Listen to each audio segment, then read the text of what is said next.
Hello everyone, welcome to Avanti classes. My name is Manjeet Bhardwaj. आज हम नया चैप्टर शुरू करने जा रहे हैं, केमिकल बॉन्डिंग। ठीक है, केमिकल बॉन्डिंग के अंदर वेट है जिस चैप्टर की 9% है, काफी इंपॉर्टेंट है, काफी लेंथी चैप्टर है। में काफी सारी थ्योरीज भी आती है ना, लंबी चौड़ी थ्योरीज है, लेकिन मेन मेन चीजें जैसे स्ट्रक्चर्स ऑफ मॉलिक्यूल्स हैं। जितने भी मॉलिक्यूल्स होते हैं अप्रोक्सीमेटली 10-15 स्ट्रक्चर्स हैं, तो उनके स्ट्रक्चर्स आते हैं। अगर वो आपको आ गए तो समझ लेना 50% चैप्टर कवर हो गया। फिर उसके बाद एमओटी आता है। एमओटी के अंदर मोलिकुलर ऑर्बिटल थ्योरी, उसके अंदर उसकी मोलिकुलर इलेक्ट्रॉनिक कॉन्फ़िगरेशन आती है, तो वो भी एक मेजर पार्ट है जिससे हम डाई ये जो डायमैग्नेटिक है कोई मॉलिक्यूल या पैरामैग्नेटिक है उसके बारे में पता लगाते हैं, है ना। उसके अलावा भी कई प्रॉपर्टीज उसकी पता लगती हैं कि इलेक्ट्रॉन कहाँ है, कैसे है, कितने नंबर ऑफ बॉन्ड्स हैं, तो वो सारा कुछ भी एमओटी से पता लगता है। हाइड्रोजन बॉन्ड वगैरह भी इसी के अंदर आता है। गुड मॉर्निंग बेटा, गुड मॉर्निंग। तो इस तरह से काफी सारी चीजें कवर करता है हमारा केमिकल बॉन्डिंग, और वेटेज भी काफी अच्छी है। तो चलिए अब इसको शुरू करते हैं। जो भी theory whatever the theory will comes in between the lesson we will cover on that spot. ठीक है, तो चलिए शुरू करते हैं। रीकैप में एटॉमिक स्ट्रक्चर का सबने कर लिया भाई। एटॉमिक स्ट्रक्चर करवाया था लास्ट टाइम, उसके फॉर्मूले वगैरह याद हो गए सबको?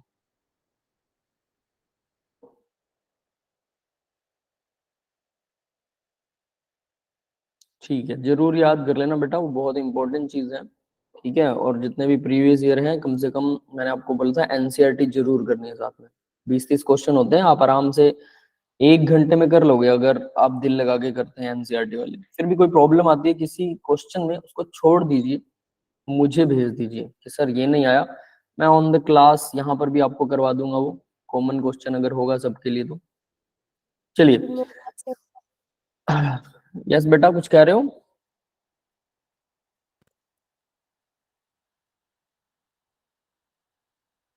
ठीक है, चलिए अब हम बात करते हैं भाई पहले क्वेश्चन की। बहुत आसान है, सबसे आसान क्वेश्चन है बल्कि। आइसो इलेक्ट्रॉनिक स्पीसीज आपको ढूंढना है, मतलब जिसमें सेम इलेक्ट्रॉन होते हैं वो कौन से आयंस हैं। एक के अंदर है फ्लोरीन नेगेटिव, फ्लोरीन का एटॉमिक नंबर होता है 9, नेगेटिव लगा हुआ है तो एक इलेक्ट्रॉन एक्स्ट्रा आ गया, 10 हो गए। लिथियम पॉजिटिव, लिथियम का होता है 3, पॉजिटिव लगा हुआ है तो 2 ही इलेक्ट्रॉन रह गए इसके पास। ठीक है, सोडियम में 11 होते हैं, पॉजिटिव लगा है, 10 रह गए। मैग्नीशियम में 12 होते हैं, 2 पॉजिटिव लगा है, 2 निकल गए, 10 रह गए। गुड मॉर्निंग बेटा, गुड मॉर्निंग। तो इस तरह से देखिए, फ्लोरीन में 10 है, लिथियम में 2 है, सोडियम में 10 है, मैग्नीशियम में 10 है। वो कह रहा है आइसो इलेक्ट्रॉन, सब में सेम इलेक्ट्रॉन किसमें है, तो सब में सेम इलेक्ट्रॉन यहाँ तो किसी में नहीं है। N3 नेगेटिव, नाइट्रोजन में होता है 7, 3 नेगेटिव, कितने हो जाएंगे? 10, इसमें हो गए 10। लिथियम में वही 2 रहेंगे, है ना, 2 इलेक्ट्रॉन है, 1 पॉजिटिव। मैग्नीशियम में 10 रहेंगे। ये 8 होते हैं, 2 नेगेटिव लगा है, कितने हो जाएंगे? 10। है ना। अब इसमें भी आइसो इलेक्ट्रॉनिक नहीं है, 3 में ठीक है, लेकिन लिथियम यहाँ प्रॉब्लम क्रिएट कर रहा है। नेक्स्ट फिर से लिथियम है 2, 10 सोडियम, 10 ऑक्सीजन, 2 नेगेटिव, फ्लोरीन 10, है ना, ये तो ऑलरेडी काउंट कर चुके हैं। इसमें भी लिथियम प्रॉब्लम क्रिएट कर रहा है। नेक्स्ट N3 नेगेटिव, इसमें 10 होंगे, नाइट्रोजन में 3 नेगेटिव है, मतलब 3 इलेक्ट्रॉन गेन कर रखे हैं नाइट्रोजन में।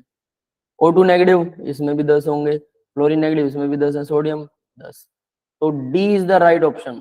सब में 10 इलेक्ट्रॉन है, ये है आइसो इलेक्ट्रॉनिक स्पीसीज। यस बेटा, सबको समझ में आया? Yes sir. है ना। नीचे सबका हिसाब किताब दे भी रखा, आप यहाँ से भी काउंट कर सकते हैं। एटॉमिक नंबर 7 है और 3 इलेक्ट्रॉन इसमें नेगेटिव की वजह से पॉजिटिव हो जाएंगे। ठीक है, तो ऐसे करके ये हमारे पास आता है आइसो इलेक्ट्रॉनिक स्पीसीज। आसान सा क्वेश्चन है, नथिंग स्पेशल इन दिस। आगे बढ़ते हैं जरा।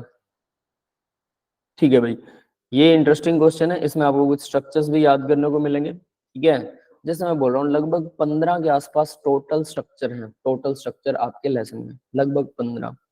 वो जो 15 स्ट्रक्चर्स हैं अगर एक बार आपको याद हो जाते हैं तो फिर कोई भी स्ट्रक्चर केमिस्ट्री का ऐसा नहीं आएगा जो आपको याद ना हो, ऐसा होगा ही नहीं, बचेगा ही नहीं, है ना। चलिए, जो स्ट्रक्चर सामने आता है मैं आपको बता दूंगा। कितने बच्चे हैं जिनको स्ट्रक्चर सारे आते हैं, मुझे ये बताइए। टेट्राहेड्रल, ऑक्टाहेड्रल,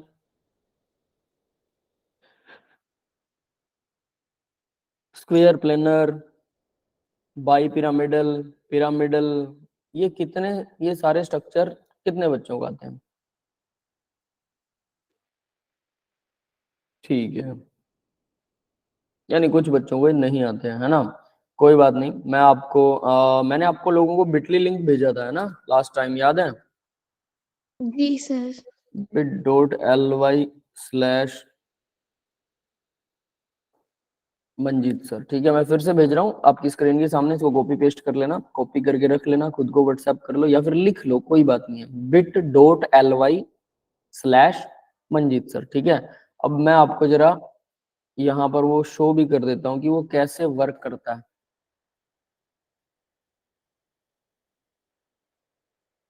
मैं ये स्क्रीन एक बार यहाँ से स्टॉप कर रहा हूँ शेयरिंग।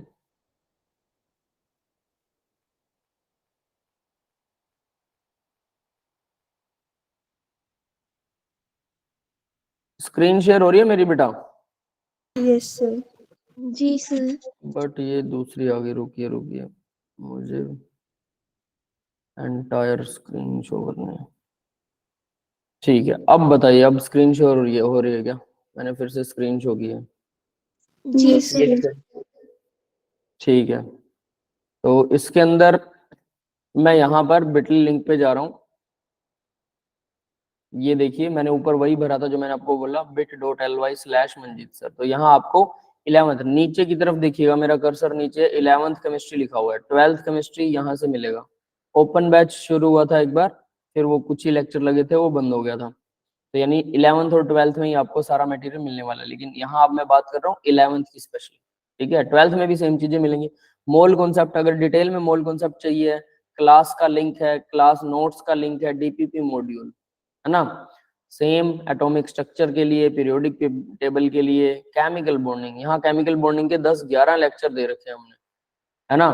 10-11 लेक्चर्स में VBT, VSEPR theory, chemical bonding, hybridization, VBT hybridization continue, ठीक है। अब यहाँ पर जो वेस्पर थ्योरी दे रखा है और हाइब्रिडाइजेशन दे रखा है, ये इतना, सिर्फ इतना मैं ये चाहता हूं कि वेस्पर थ्योरी और हाइब्रिडाइजेशन, ये 3-4 लेक्चर्स हैं, इनके आप नोट्स डाउनलोड करें। देखिए यहाँ मैं नोट्स दिखा देता हूँ,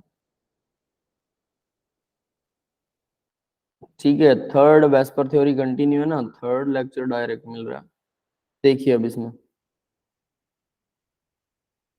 स्क्रीन सबको दिखाई दे रही है ना, ये देखिए यहाँ पर मैंने सारे के सारे, ये थर्ड लेक्चर है, इससे पहले वाला वेस्पर थ्योरी वाला देखेंगे तो मैंने सब के सब जो है ये क्या कर रखे हैं, जितने भी स्ट्रक्चर है, ट्राइगोनल बाई पिरामिडल स्ट्रक्चर है, कैसे बनेगा, क्या इसकी इलेक्ट्रॉनिक कॉन्फ़िगरेशन है, कौन सा ऑर्बिटल खाली रहेगा, ठीक है, इसमें लोन पेयर होगा या नहीं होगा, एंगल कितना होगा, बॉन्ड एंगल कितना होगा, स्ट्रक्चर का नाम क्या होगा, इस तरह से हर एक स्ट्रक्चर के बारे में।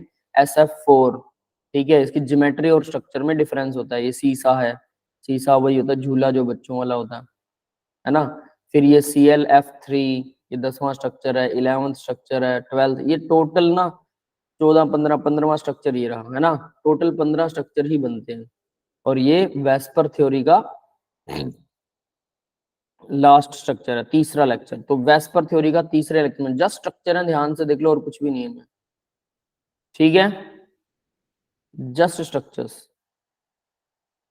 अब कोई और वेस्पर थ्योरी का तीसरा नहीं, हमें दो, मैं देखता हूँ, मैं बाकी भी होने चाहिए, पहला और दूसरा वेस्पर थ्योरी का। ये वेस्पर थ्योरी का पहला दूसरा क्यों नहीं है भाई, यहाँ पे सीधा तीसरा आ रहा है, वीबीटी बेंट,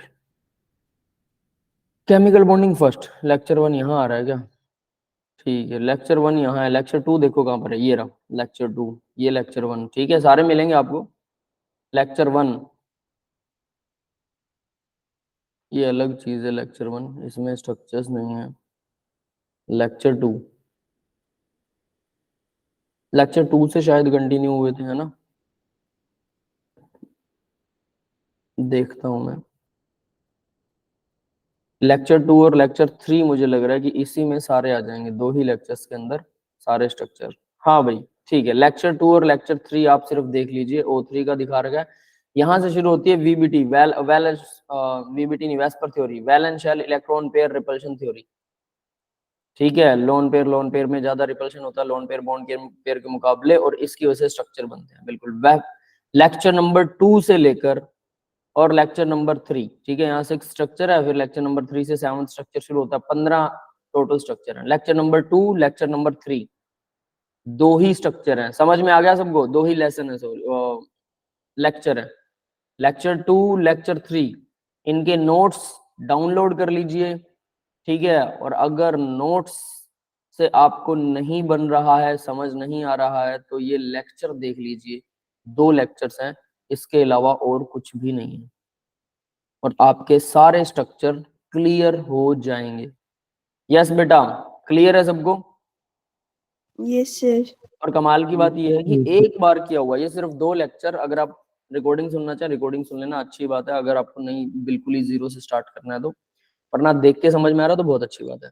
ये 2 लेक्चर के बाद में केमिस्ट्री में कोई भी स्ट्रक्चर के लिए आपको ज्यादा सोचना नहीं पड़ेगा, बहुत आसानी से समझ आएगा केमिस्ट्री का स्ट्रक्चर, सिर्फ 2 लेक्चर से, ठीक है। तो अब बात करते हैं जहां हम थे। फिर भी मैं थोड़ा थोड़ा टच यहाँ पर दे दूंगा आपको कि जो स्ट्रक्चर मेरे सामने आएगा वो मैं यहाँ से करवा रहा हूँ, ठीक है। एट लिस्ट किसी को अगर लगता है कि हमें बिल्कुल ही नहीं आता है, अगर मेजोरिटी ऑफ स्टूडेंट ये मेरे को बोलते हैं कि सर आप 15 के 15 स्ट्रक्चर दोबारा करवा दीजिए, तो मैं दोबारा करवा दूंगा, ठीक है। फिर उसके लिए मुझे भाई 2 लेक्चर लगाने पड़ेंगे स्पेशली, ठीक है, वो मुझे बोल देना आप लोग, कोई दिक्कत नहीं है। तो यहाँ देखिए PH3, अब देखो इन्होंने क्या कहा, which of the following compound contain no covalent bond, जिसमें कोवेलेंट बॉन्ड है ही नहीं, ऐसे कंपाउंड ढूंढो। तो देखो भाई KCl तो हमें पता है, K पर पॉजिटिव Cl पर नेगेटिव, साल्ट है ये, है ना, ये तो आयनिक होता है, सीधी सी बात है, इसमें कोवेलेंट बॉन्ड है ही नहीं, तो भाई KCl में कोवेलेंट बॉन्ड नहीं होता, तो ओनली यही है जिसमें नहीं होता, बाकी सब में ACl में नहीं है, ऑप्शन सी इज राइट, है ना। उसके अलावा PH3 O2 B2H6 H2SO4 इन सब में कोवेलेंट बॉन्ड होता है। कैसे पता लगता है कोवेलेंट बॉन्ड का? तो देखो यहाँ हम बात करेंगे, इसकी बात करें पहले, PH3 की बात करते हैं। फोस्फोरस, फोस्फोरस के अंदर मैं बताता हूँ कि ये बनते कैसे हैं ना। एटॉमिक नंबर होता है 15, 1s2 2s2, इलेक्ट्रॉनिक कॉन्फ़िगरेशन लिखिए 2p6 3s2 3p, 10 2 12 और 3 15, ठीक है, क्लियर है बेटा? Yes sir. इसकी इलेक्ट्रॉनिक कॉन्फ़िगरेशन को एक्साइटेड स्टेट में लिखते हैं। जब फास्फोरस के पास कोई एटम आता है, उसे अप्रोच करता है बॉन्ड बनाने के लिए, तो इसकी जो इलेक्ट्रॉनिक कॉन्फ़िगरेशन है वो थोड़ा एक्साइटेड स्टेट में फिर से स्प्रेड होती है। सभी एटम्स की होती है, इसकी भी होती है। तो लास्ट शेल जो होती है, अब ये याद रख लेना, लास्ट शेल ही क्या होती है? वैलेंस शेल होती है, वैलेंसी दिखाती है जो, और यही है जो बॉन्ड बनाने के लिए रिस्पॉन्सिबल है, यही है जो स्ट्रक्चर बनाने के लिए रिस्पॉन्सिबल है। तो PH3 में लास्ट शेल है थर्ड, ये जो नंबर लगा होता है ना 1s2 2s2, ये जो थर्ड है, थर्ड लास्ट शेल है, तो ये ध्यान रख लेना। अब तो एक्साइटेड स्टेट लिखने से पहले चलो मैं लास्ट शेल के बारे में ही बता दूं। लास्ट शेल जो है वो होती है वैलेंस शेल, वैलेंस शेल, और यहाँ पर वो वैलेंस शेल क्या है, वो थर्ड है, ठीक है। अब हम एक्साइटेड स्टेट में इसकी इलेक्ट्रॉनिक कॉन्फ़िगरेशन लिखेंगे, तो यहाँ पर एक्साइटेड स्टेट का मतलब है कि जो अंदर वाले इलेक्ट्रॉन्स है ना, अंदर वाली शेल्स है, इसके इसमें कुछ नहीं होगा, कुछ नहीं, ये डिट्टो रहेंगे, इसे हम डिलीट भी कर सकते हैं, तो इनका कुछ नहीं देखना है आपको, एटलीस्ट इन्हें पड़ा रहने देते हैं, लेकिन ये किसी काम के नहीं है। 1s2 2s2 2p6 ये ऐसे एज इट इज रह जाएंगे। फिर आएगा 3s में 2 और 3p को एक्सपेंड करूंगा मैं, 3px 3py, लास्ट शेल यही है 3pz, एक एक इलेक्ट्रॉन है तीनों में, 3 ऑर्बिटल होते हैं p के अंदर, ये सबको पता है ना। अब क्या करेगा, हम ये 3 हाइड्रोजन्स को जोड़ देगा एक एक इलेक्ट्रॉन शेयर करके, ये हमारा बन गया PH3। अब PH3 में लोन पेयर कितने होते हैं, कैसे पता लगता है? लास्ट शेल में जो बाकी के 2 इलेक्ट्रॉन बच रहे हैं, जो एक ही ऑर्बिटल में है, ये है लोन पेयर। ये समझ में आ गया भी लोन पेयर क्या होता है? जी वो सर। वो इलेक्ट्रॉन का पेयर जो लास्ट शेल में एग्जिस्ट करता है, लेकिन वो केमिकल बॉन्ड में पार्टिसिपेट नहीं करता, that is called lone pair. तो लोन पेयर इलेक्ट्रॉनिक कॉन्फ़िगरेशन लिख के एक्सपेंड करेंगे तो आपको सीधा सीधा पता लग जाएगा, है ना। अगर वैसे नहीं समझ में आता है लोन पेयर की, भाई ऐसे इलेक्ट्रॉनिक कॉन्फ़िगरेशन लिखे बहुत टाइम लगता है, आसान तरीका भी है, क्या है? देखिए कार्बन फैमिली के पास कोई लोन पेयर नहीं होता, ठीक है। बोरोन फैमिली इलेक्ट्रॉन डेफिशिएंट होती है, उसके पास तो एक इलेक्ट्रॉन कम होता है। कार्बन से आगे क्या आता है, नाइट्रोजन फैमिली, ये फास्फोरस नाइट्रोजन फैमिली का मेंबर है ना, नाइट्रोजन के नीचे आता है फास्फोरस। नाइट्रोजन फैमिली के पास सबके पास एक लोन पेयर होता है। नाइट्रोजन से नेक्स्ट क्या है, ऑक्सीजन। ऑक्सीजन फैमिली के पास सबके पास दो लोन पेयर होते हैं। और उससे next fluorine family, fluorine family के पास सबके पास तीन लोन पेयर होते हैं। तो नाइट्रोजन, ऑक्सीजन, फ्लोरीन, 1 2 3 ऐसे लोन पेयर होते हैं सबके पास।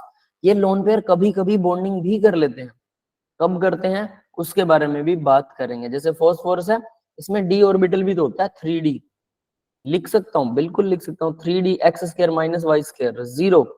जो शेल शुरू हो गई उसके सारी सब शेल आपको, सारी सब शेल्स आप लिख सकते हो, सब की सब 3D जेड स्क्वायर, ठीक है, इसमें भी 0।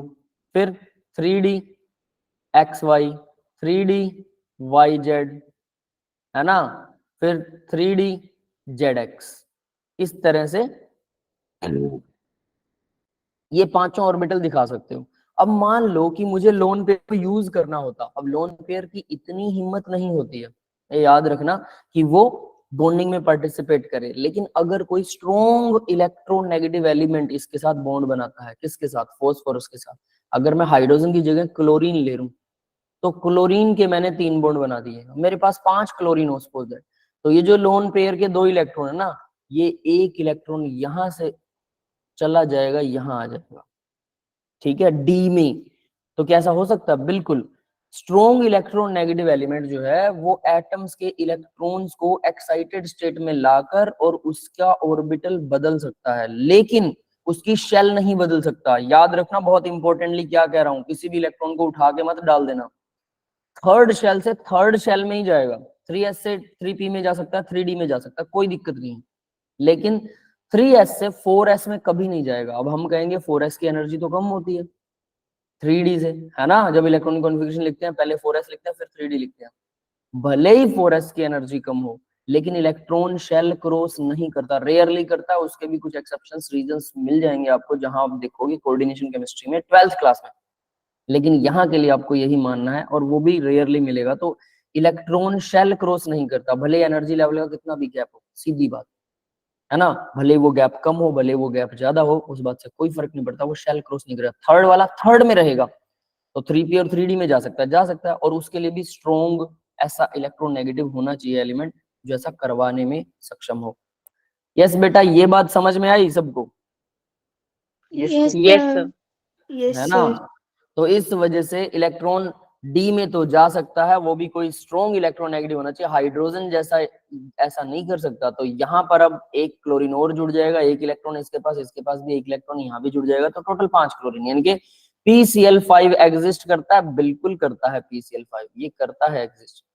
बट क्योंकि इसको हायर ऑर्बिटल में ट्रांसफर करना पड़ा, तो आप देखेंगे कि PCl5 जो है वो डीकम्पोज भी हो जाता है, PCl3 प्लस Cl2, ये दो टुकड़ों में टूट भी जाता है, जल्दी जल्दी ही टूट जाता है।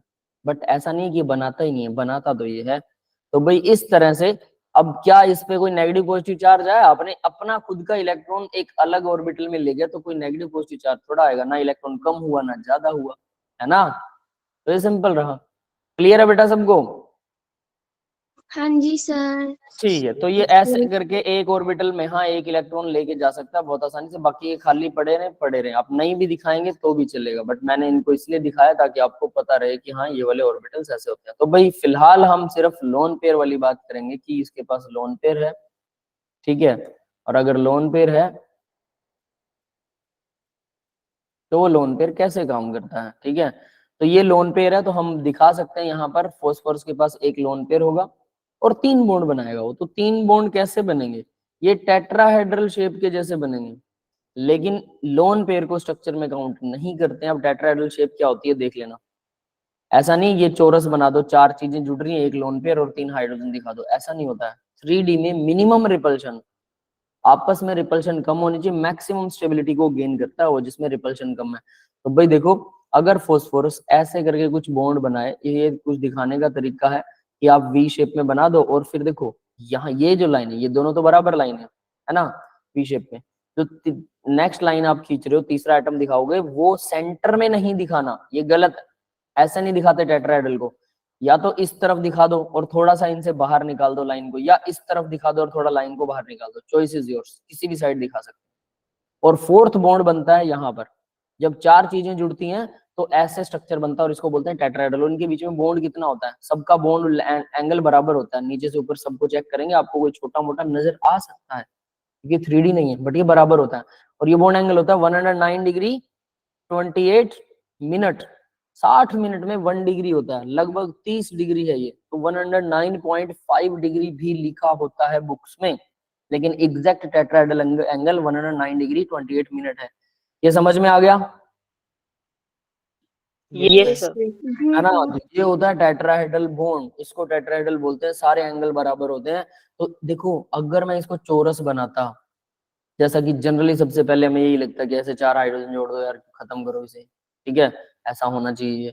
लेकिन अगर चौरस बनाता तो इनके बीच में बॉन्ड एंगल होता 90, सबके बीच में 90 डिग्री का बॉन्ड एंगल होता ना, और ये है 109, 20 डिग्री का बॉन्ड एंगल ज्यादा बढ़ गया। तो सोचो, जो इलेक्ट्रॉन्स होते हैं, केमिकल बॉन्ड में 2 इलेक्ट्रॉन होते हैं, दोनों इलेक्ट्रॉन इधर भी 2 हैं, तो ये इलेक्ट्रॉन एक दूसरे को रिपेल ज्यादा करेंगे अगर 90 एंगल है, अगर 109 का है तो कम करेंगे, तो कम रिपल्शन होगा ना इलेक्ट्रॉन इलेक्ट्रॉन का, इसीलिए ये ज्यादा से ज्यादा एक दूसरे से दूर जाना चाहेंगे। इसलिए ये क्या होता है कि ऐसा स्ट्रक्चर बनाएगा, ना कि वैसा। ये बात भी कंफर्म होगी ना सबको? यही है वेस्पर थ्योरी का मेन फंडा, maximum distance, minimum repulsion, maximum stability. Clear है बेटा? Yes yes sir. सर। है ना? ठीक है, तो ये कुछ ऐसे करके वर्क करता है। तो यहाँ अब देखो, कोई भी 4 चीजें जब जुड़ी होती है तो टेट्राहेड्रल ही बनेगा, लेकिन यहाँ पर एक तो लोन पेयर है, तो भी ये एक लोन पेयर है, स्ट्रक्चर वैसा सही रहेगा। लोन पेयर जो है वो बॉन्ड पेयर्स को, इन केमिकल बॉन्ड को ज्यादा रिपेल करता है। अब यहाँ देख लो, वेस्पर थ्योरी का एक और फंडा बता रहा हूँ कि लोन पेयर अपने ही दूसरे लोन पेयर को, खुद के ही लोन पेयर को, अगर 2 होते हैं इसके पास, जैसा कि ऑक्सीजन फैमिली के पास 2 होते हैं, सबसे ज्यादा रिपेल करते हैं। फिर लोन पेयर बॉन्ड पेयर को सबसे ज्यादा रिपेल करते हैं दूसरे नंबर पर, ठीक है। फिर उसके बाद में लोन पेयर बॉन्ड पेयर के बाद में, मतलब ये रह गए बॉन्ड, जो केमिकल बॉन्ड बन रहे हैं, इसको ये ज्यादा रिपेल करेगा, खुद को सबसे ज्यादा, फिर बॉन्ड पेयर को, फिर बॉन्ड पेयर जो होते हैं वो एक दूसरे को, यानी ये जो केमिकल बॉन्ड्स है ना, ये एक दूसरे को सबसे कम रिपेल करते हैं, क्योंकि ये तो बाहर से आएगा कोई एटम, तभी केमिकल बॉन्ड बनेगा, तो ये कम रिपेल करते हैं एक दूसरे को, ठीक है, इनकी रिपल्शन सबसे कम। और लोन पेयर घर में 2 बंदे वेले बैठे हैं, अगर 2 हो तो सबसे ज्यादा रिपेल। और लोन पेयर और बॉन्ड पेयर, भाई ये बाहर का आदमी आ गया तो लोन पेयर इसको भी रिपेल करता है, बट खुद के भाई के मुकाबले इसको कम रिपेल करता है। ये कुछ ऐसी स्ट्रेटजी, और यही है VSEPR theory. Valence shell, last shell valence shell होती है, electron pair repulsion, valence shell electron pair repulsion theory, VSEPR theory. Valence shell में जो इलेक्ट्रॉन्स होते हैं वो एक दूसरे को पेयर में रहते हैं, वो ऑब्वियस है, लोन पेयर या बॉन्ड पेयर, रिपेल करते हैं एक दूसरे को। यस, इसी को बोलते हैं कि इसके बेस पर चीजें, कुछ चीजों के स्ट्रक्चर बनते हैं। यहां तक समझ में आया बेटा सबको? Yes sir. इस तरह से इलेक्ट्रॉनिक कॉन्फ़िगरेशन लिख के आप सारे स्ट्रक्चर्स बना सकते हैं कि 3 चीजें जुड़ेंगी तो ट्रायंगुलर प्लेनर बनेगा, 4 जुड़ेंगी टेट्राहेड्रल बनेगा। लेकिन टेट्राहेड्रल में अगर लोन पेयर आ जाए तो जब लोन पेयर आ जाता है तो ये लोन पेयर, क्योंकि बॉन्ड पेयर को ज्यादा रिपेल कर रहा है, तो ये बॉन्ड एंगल 109 डिग्री 28 मिनट नहीं रहेगा, उससे थोड़ा कम हो जाएगा। लोन पेयर और बॉन्ड पेयर के बीच में कभी भी बॉन्ड एंगल डिफाइन नहीं होता, इसको नहीं डिफाइन करते हम। तो बॉन्ड एंगल सिर्फ केमिकल बॉन्ड्स के बीच में होता है, इसी को डिफाइन किया जाता है। लोन पेयर के साथ में बॉन्ड एंगल को कभी डिस्कस नहीं करते। तो क्योंकि ये इनको ज्यादा रिपेल कर रहा है, जिसकी वजह से ये आपस में थोड़ा पास आ गए, तो मान लो इनका बॉन्ड एंगल कितना हो गया, वो 107 डिग्री रह गया, कुछ ऐसा है ना। I am not exactly sure about that कि इसका बॉन्ड एंगल कितना होता है, ठीक है, लेकिन ये 109 नहीं रहेगा। क्लियर है बेटा? इससे थोड़ा कम हो जाएगा। जी सर। Yes sir. ठीक है, तो इस तरह से इसका बॉन्ड एंगल जो है वो थोड़ा सा डिस्टोर्टेड, इसको बोलते हैं डिस्टोर्टेड टेट्राहेड्रल। टेट्राहेड्रल बना रहा है लेकिन लोन पेयर की वजह से डिस्टोर्ट हो गया, खराब हो गया। तो ये बॉन्ड एंगल इस वजह से थोड़ा कम हो जाता है, उसका कोई फर्क नहीं पड़ता कितना है। मैंने जो 15 स्ट्रक्चर आपको बोले हैं कि वेस्पर थ्योरी का इसी केमिकल बॉन्डिंग का पहला और दूसरा और तीसरा लेक्चर, उसके सारे नोट्स अब आप देख सकते हैं, आपको समझ आ जाएंगे। नहीं आ रहे हैं तो वो सेम लेक्चर चलाइए, नोट्स अपने ओपन रखिए, ठीक है, और फिर मेरे साथ साथ वो बनाइए सारे स्ट्रक्चर, आपको सारे स्ट्रक्चर केमिकल बॉन्डिंग के आ जाएंगे। और ये जो 2 लेक्चर हैं ये समझ लेना 50% से ज्यादा लेसन को कवर कर लेते हैं। फिर एक कॉन्सेप्ट बचेगा हाइब्रिडाइजेशन और दूसरा कॉन्सेप्ट बचेगा एमओटी। बस एमओटी तो बहुत आसान है, ठीक है, वो सिंपल आधे घंटे में पूरी हो जाती है। और हाइब्रिडाइजेशन भी थोड़ा सा आपको देखना पड़ेगा कि हाइब्रिडाइजेशन कैसे होती है, बस खत्म, इतने में पूरा लेसन खत्म। तो सोचिए वेस्पर थ्योरी के 2 सेकंड और थर्ड वाले लेक्चर सबसे इंपॉर्टेंट है। ये आगे तो स्ट्रक्चर तो सारे सेम ही रहने, बस थ्योरी का नाम बदलेगा, ठीक है। तो यहाँ देखिए, तो अब हमने ऐसा एक स्ट्रक्चर बना दिया, लोन पेयर ज्यादा रिपेल कर रहा है, ठीक है। तो अब देखो, अगर इसकी अब यहाँ पर भी 2 चीजें, एक होता है ज्योमेट्री, ज्योमेट्री में तो लोन पेयर को काउंट करते हैं, तो हम इसका पूरा स्ट्रक्चर तो टेट्राहेड्रल बोलेंगे, है ना, लेकिन ये डिस्टोर्टेड है, खराब हो गया, परफेक्ट नहीं होता, डिस्टोर्टेड टेट्राहेड्रल, ज्योमेट्री तो इसकी ये आएगी। यस, क्लियर है बेटा सबको, distorted tetrahedral. Yes, Yes, sir. sir. जी सर। ज्योमेट्री में हम इसको काउंट करेंगे और ये थोड़ा खराब टेट्राहेड्रल है क्योंकि इनमें रिपल्शन थोड़ा ज्यादा हो रहा है। अगर सब बराबर के होते तब रिपल्शन ना होता। अब ज्योमेट्री की बात आती है शेप, शेप में कभी भी लोन पेयर को काउंट ही नहीं करते, सिर्फ यही बचेगा नीचे वाला हिस्सा। तो ये कैसा बचता है, इसकी जब शेप की बात करते हैं तो ये कैसा दिखाई देता है। तो देखो, अगर इन इन सभी बॉन्ड्स को मिलाएं तो बाहर से मॉलिक्यूल कैसा दिखेगा इन सभी बॉन्ड्स को मिलाने के बाद। तो यहाँ आप देखिए, एक नीचे एक ट्रायंगुलर बेस बन गया, ट्रायंगल बना, ट्रायंगल का बेस है, और ऊपर क्या है, झोपड़ी की तरह तीनों चीजें एक पीक पर जाकर, तीनों एंगल एक पीक पर जाके झोपड़ी या टेंट टाइप में बना रहे हैं। समझ में आ रहा है? तो इसकी शेप कैसी होती है, ट्राई एंगुलर, नीचे तो ट्राई एंगल, ट्राई एंगुलर, और ऊपर जब कोई चीज ऐसे झोपड़ी की तरह, नीचे कोई बेस हो, चाहे वो 4 चीजों का हो, ठीक है, स्क्वायर हो सकता हो, पेंटागनल बेस हो सकता है, ट्राइंगुलर, कम से कम ट्राइंगुलर बेस होगा, फिर उसके बाद 4 वाला, स्क्वायर वाला, 5 वाला, पेंटागन, 6 वाला, हेक्सागन, हेप्टागन, ऑक्टागन, नोनागन, डेकागन, है ना, ऐसे करके पॉलीगन बोल सकते हैं डायरेक्टली। तो वो नीचे बेस कितना भी हो, ऊपर अगर वो एक ही कॉर्नर पे मिल रहा है टेंट की तरह, तो हम उसको पिरामिडल बोलते हैं। पिरामिड, पिरामिड की शेप ऐसी होती है ना, पिरामिडल। समझ में आ गया भी ये सबको? Yes, जी sir. सर। Yes, sir. ठीक है, तो यानी ये पिरामिडल, ऐसी ट्राइंगुलर पिरामिडल, ये होती है इसकी शेप, ट्राइंगुलर पिरामिडल।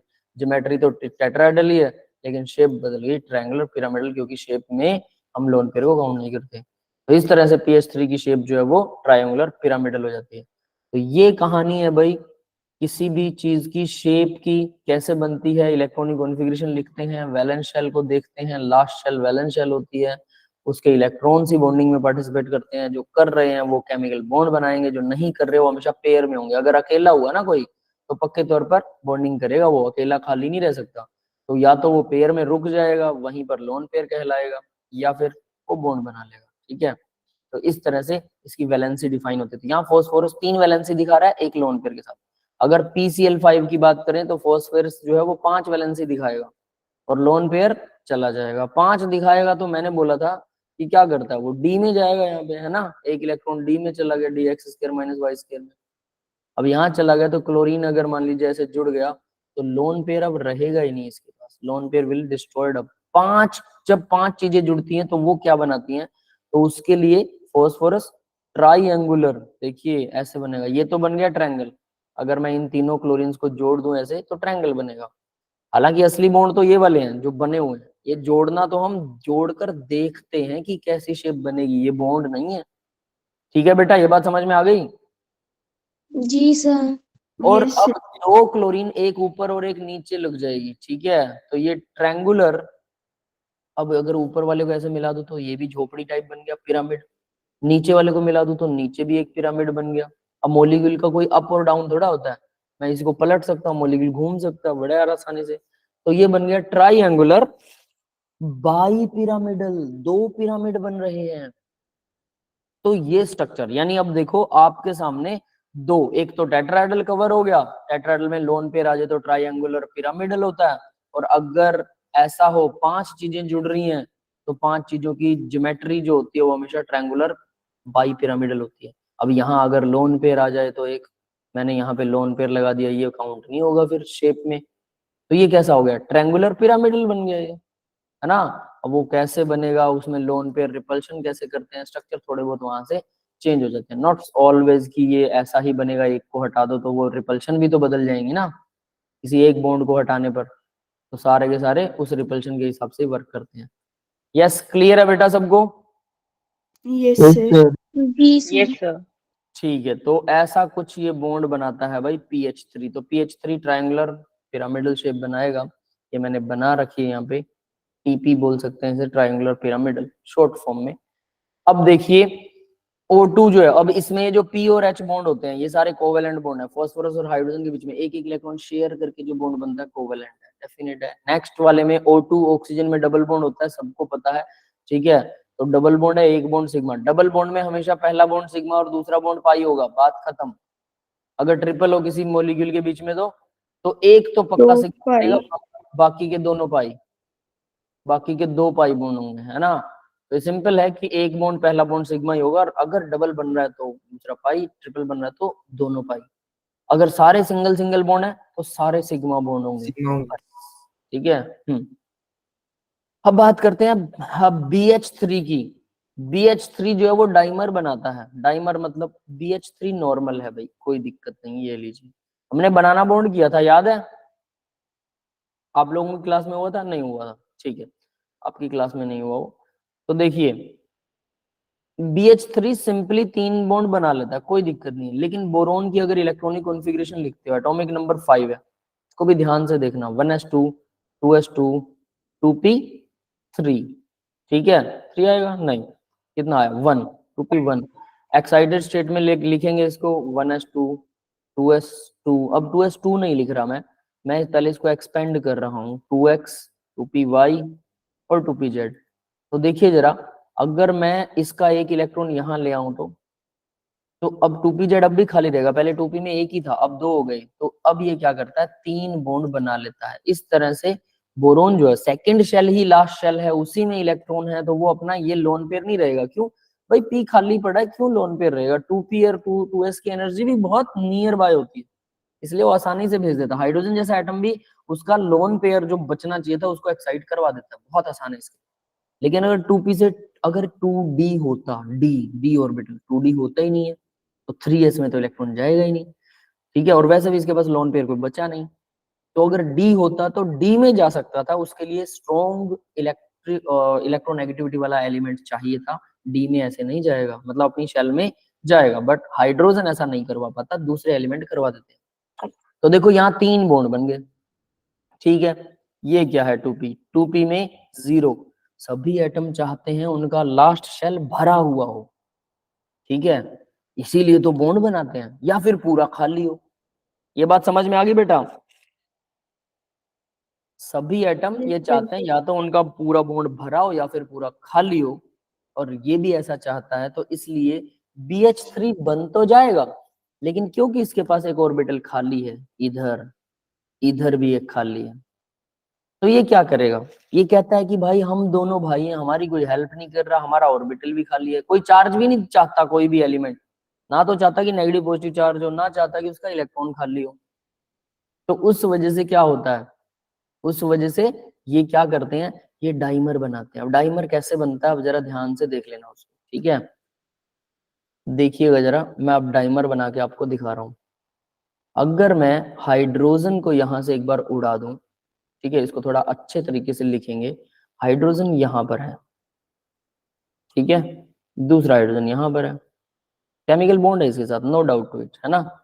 तो देखो होगा क्या, ये लो केमिकल बॉन्ड हमने बना दिया, ये ऑर्बिटल पूरा खाली पड़ा है, इधर से ये ऑर्बिटल पूरा खाली पड़ा है, तो क्या होता है कि हाइड्रोजन तो सेंटर में है, तो ये पूरा का पूरा बॉन्ड इधर शिफ्ट हो जाता है, पूरा बॉन्ड इधर शिफ्ट हो जाता है, ये वाला बॉन्ड पूरा इधर शिफ्ट हो जाता है, ठीक है, किस लिए? खाली ऑर्बिटल पड़ा है तो ये अर्ज है, इसमें एक तड़प है कि भाई मुझे मेरा ऑर्बिटल भरना है। इसको कहीं से भी इलेक्ट्रॉन मिलेंगे, हाइड्रोजन उसके पास आया, दूसरे BH3 का बॉन्ड ही छीन लेता है। अगर इसने छीन लिया तो फिर ये दोनों BH3 बराबर के हैं, तो दूसरे वाला दूसरे का बॉन्ड छीन लेता है। समझ में आई ये बात? Yes, sir. Yes, sir. और फिर सीन पलट जाता है। अब जरा ध्यान से देखना, सीन क्या पलटा? हाइड्रोजन वही है, यहाँ पर भी हाइड्रोजन वही है, लेकिन अब बॉन्ड यहाँ बन गया, ठीक है, और ये भी 2 हाइड्रोजन इधर है और ये बॉन्ड यहाँ बन गया। अब बॉन्ड पलट गए, पहले तो इधर था ना, इधर था बॉन्ड, अब यहाँ वाला गायब हो गया। अब फिर से ये हरकतों में रहता है, फिर से वही चेंज करता है ये, और ये बोरोन के खाली ऑर्बिटल्स बदल जाते हैं, तो ये फिर से ऊपर वाली कंडीशन पहुंच जाता है। और ये सारा दिन यही करते रहते हैं, that is called resonance, you know it very well. सारा दिन यही करते रहते हैं। इसको बोलते हैं डाइमर बनाना। डाइमर मतलब 2 मॉलिक्यूल आपस में जुड़ गए। पॉलीमर होता है 2 से ज्यादा, एक सेम मॉलिक्यूल जब आपस में एक दूसरे से बहुत सारे मॉलिक्यूल जुड़ जाते हैं उसे बोलते हैं पॉलीमर। जब सिर्फ 2 जुड़ते हैं वो डाइमर। डाई मतलब 2, ट्राइमर मतलब 3, टेट्रा, पेंटा, हेक्सा। ठीक है, समझ में आ गया सबको? Yes, sir. हाँ जी सर।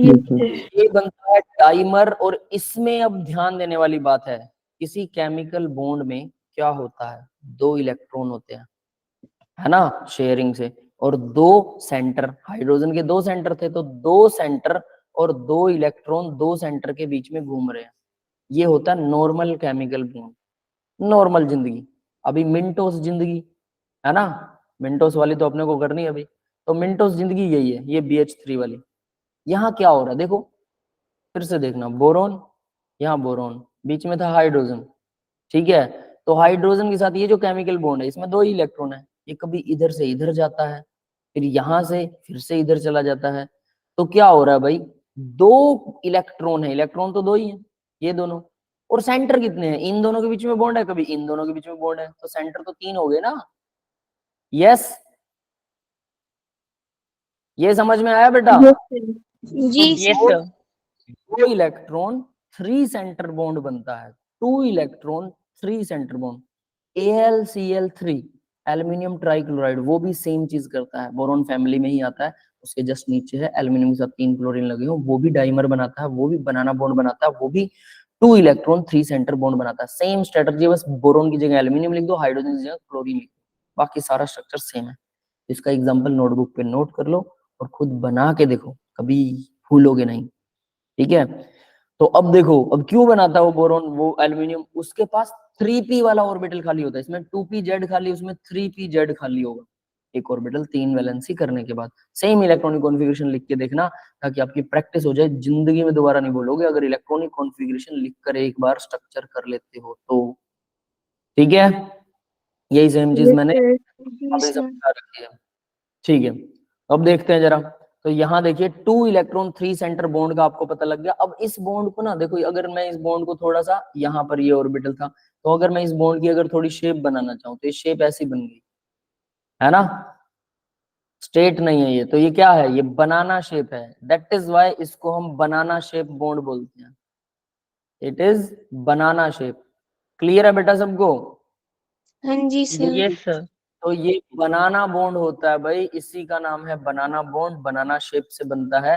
तो BH3 ऐसा करता है, AlCl3 भी ऐसा करता है, बनाना बॉन्ड ये लोग बनाते हैं। तो यहाँ इन्होंने ऐसा ही कुछ दिखा रखा है BH3 का, देखो स्ट्रक्चर ऐसा दिखा रखा है, तो ये डॉट डॉट लगा रखी ना, मतलब ये एक ही बॉन्ड 2 अलग अलग जगह पर घूमता रहता है, ठीक है। तो भाई नीचे भी ऐसा ही होता है, ऊपर भी ऐसा ही, तो इसलिए ये बॉन्ड अगर है तो ये इधर चला जाएगा, फिर ये वाला बन जाएगा, तो ये वाला खत्म, तो इसलिए इन्होंने दोनों के साथ डॉट लगा दिए, तो दैट इज कॉल्ड, ये बनाना बॉन्ड है। ऐसे नीचे देखो उसकी शेप दिखा रखी है, ये रही banana bond, 2 electron 3 centre bond. Clear है बेटा? Yes, sir. और यस क्यों सर। Yes, बनाता है ये sir. ऐसा? क्योंकि इसका 2pz खाली होता है, तो ये सोचता है कि मैं भाई किसी बॉन्ड को ले लूं, लेकिन नेगेटिव चार्ज भी नहीं जाता, तो इसलिए कुछ ऐसा बैलेंस बना लेता है कि कभी उसको कभी उसको, ठीक है।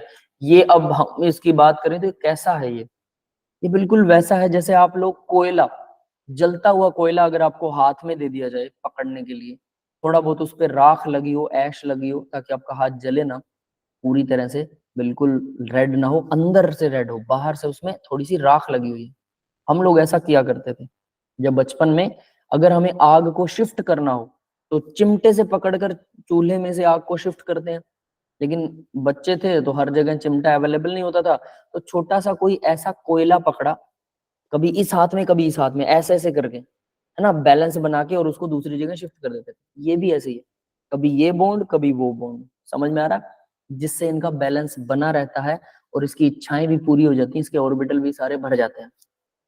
समझ में आया?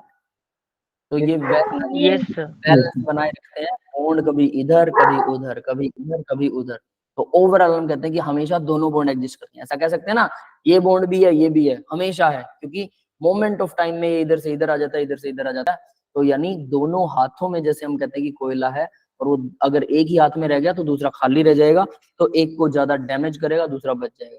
लेकिन दोनों में रहेगा तो थोड़ा थोड़ा डैमेज और दोनों भरे हुए नजर आएंगे और हमारा हाथ भी बच जाएगा। ये वैसे ही बैलेंसिंग चलती है।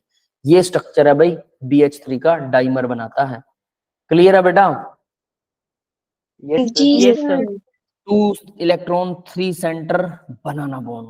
B और AlCl3 भी ऐसा ही करता है। अब H2SO4 की बात करते हैं तो देखो, डबल बॉन्ड जो होता है ना, वो एज ए सिंगल बॉन्ड ही काउंट होता है किसी स्ट्रक्चर में, क्योंकि डबल बॉन्ड ऐसा तो है नहीं कि एक मान लो सल्फर के बीच में ऑक्सीजन के साथ डबल बॉन्ड बन रहा है, तो मैं ऐसे कह दूं एक तो ये बन गया ऑक्सीजन के साथ और दूसरा इधर बनेगा, ऐसे करके ऐसे घूम के आएगा। ये तो शेप तो यही रहेगी ना। तो हम शेप की बात करेंगे तो वो तो एक ही लाइन में बनेगा ना डबल बॉन्ड भी। समझ में आ रहा है? Yes, sir. Yes, Yes, sir. sir. Yes, sir. H2SO4 में ऐसे ही डबल बॉन्ड वो काउंट मत करो। तो बाकी कितने रह गए भाई? 4 बॉन्ड ही बचे। 4 चीजें जुड़ रही हैं, टेट्राहेड्रल शेप बनाएगा ये, और सारे ये कोवेलेंट बॉन्ड है सारे के सारे। सिर्फ हाइड्रोजन और ऑक्सीजन का जो बॉन्ड है वो आयनिक है, क्योंकि वो 2 H पॉजिटिव डोनेट कर सकता है, लेकिन बाकी के सारे सल्फर और ऑक्सीजन वाले बॉन्ड क्या है? कोवेलेंट है। तो सब के सब कोवेलेंट है, सिर्फ KCl में ही बॉन्ड ऐसा, और सबकी शेप भी हमने डिफाइन कर ली। ये मॉलिक्यूल समझ में आ गया सबको? जी सर। ठीक है। अब देखिए, आप लोगों का जिनको शेप्स के बारे में नहीं पता है, वो वेस्पर थ्योरी वाले बिटली लिंक आप लोगों के साथ शेयर है, वहां से लेक्चर नंबर 2 और लेक्चर नंबर 3 ये दोनों लेक्चर के नोट्स डाउनलोड कीजिए, उनके नोट्स को बना बना के देखिए और उनको याद कीजिए। 15 स्ट्रक्चर हैं टोटल, जिसमें से मैंने टेट्राहेड्रल डिफाइन कर दिया, एक लोन पेयर वाला डिफाइन कर दिया, ये स्ट्रक्चर भी है वहां पे, PH3 वाला है ना, PH3 की जगह NH3 का है, एक्चुअल में अमोनिया का है, दोनों सेम ही चीज है। और अमोनिया का बॉन्ड एंगल भी हमें नोन है कि 107 डिग्री होता है। इसका बॉन्ड एंगल नहीं पता, सेम स्ट्रक्चर हो लेकिन बॉन्ड एंगल थोड़ा बहुत अलग हो सकता है, क्योंकि साइज ऑफ एटम थोड़ा बहुत अलग होता है ना। तो इस वजह से साइज की वजह से भी बॉन्ड एंगल अफेक्ट होता है। तो जो बॉन्ड एंगल वहां पर लिखे हुए हैं वही याद करने, बाकी के सारे याद करने की जरूरत नहीं होती। और BH3 जो है ये अलग ही लेविस एसिड की तरह भी काम करता है BH3, क्योंकि लोन पेयर एक्सेप्ट कर सकता है, खाली ऑर्बिटल होता है ना। तो ये सारे अब आप स्ट्रक्चर कर सकते हैं। टेट्राहेड्रल हमने डिस्कस कर लिया, लोन पेयर के साथ में डिस्कस कर लिया, 2 और 2 स्ट्रक्चर तो यहाँ हो चुके हैं, तो रह गए 13 स्ट्रक्चर सिर्फ। उसमें एक ट्रायंगल बनता है सीधा सीधा, वो तो बिल्कुल ही आसान होता है। एक लीनियर होता है, दो चीजें जुड़ेंगी या 3 चीजें जुड़ेंगी तो स्ट्रेट लाइन में जुड़ेंगी, अगर लोन पेयर नहीं है, वो भी आसान होता है। इस तरह से 3-4 स्ट्रक्चर तो समझ लीजिए अभी कवर हो गए, सिर्फ देखोगे। फिर बचेगा 10-11 स्ट्रक्चर बचते हैं तो आपको, हाँ TBP भी हमने कर लिया ना, ट्राइगोनल बाई पिरामिडल भी तो किया हमने, है ना। तो वो भी आ गया, ट्राइगोनल बाई पिरामिडल PCl5 का बताया था। तो इस तरह से हमने 4-5 तो कर लिए भाई, 10 एक स्ट्रक्चर बचते हैं, आसानी से हो जाएंगे अगर आप दिल लगा के करोगे। ठीक है। और उसके बाद लाइफ टाइम जिंदगी में दोबारा केमिस्ट्री के अंदर किसी स्ट्रक्चर में कभी प्रॉब्लम नहीं आएगी। इवन वो 15 स्ट्रक्चर करने के बाद आप कोई भी हायर क्लास का स्ट्रक्चर देखते हो आपको समझ में आ जाएगा। और आपको कमाल की बात बताता हूँ, नेट का एग्जाम होता है मास्टर कोर्स के बाद, और वहां पर भी स्ट्रक्चर आते हैं, एक क्वेश्चन जरूर आता है। ठीक है। और सिर्फ 15 क्वेश्चन करवाने के बाद, मैंने ये 15 ही स्ट्रक्चर बच्चों को करवाया, MSc वाले बच्चों को भी, और आपके सिलेबस में भी इतने ही है। इसके बाद में नेट का कभी भी वो क्वेश्चन गलत नहीं होता, किसी बच्चे से कभी गलत नहीं होता। इतनी बड़ी बात है ये, सोचिए। तो आप भी आसानी से एक बार कर लो, याद हो गई, फिर उसके बाद कुछ नहीं करना, बाकी के जो भी स्ट्रक्चर देखोगे आसानी से हो जाएगा। क्लियर है बेटा? Yes, sir. Yes, sir. Yes. ठीक है। तो भाई आगे बढ़ते हैं अब जरा, है ना। नेक्स्ट क्वेश्चन आता है intermolecular interactions that is depend upon the inverse cube of distance between the molecule is. तो भाई इसका मतलब क्या है, रेडियस का, कि दो आपस में मॉलिक्यूल्स हैं, एक ये मान लो ऐसे वाटर के बीच में H2O और H2O के बीच में, इन दोनों के बीच में हाइड्रोजन बॉन्ड होता है, ठीक है। तो वो क्या कह रहा है, H बॉन्ड,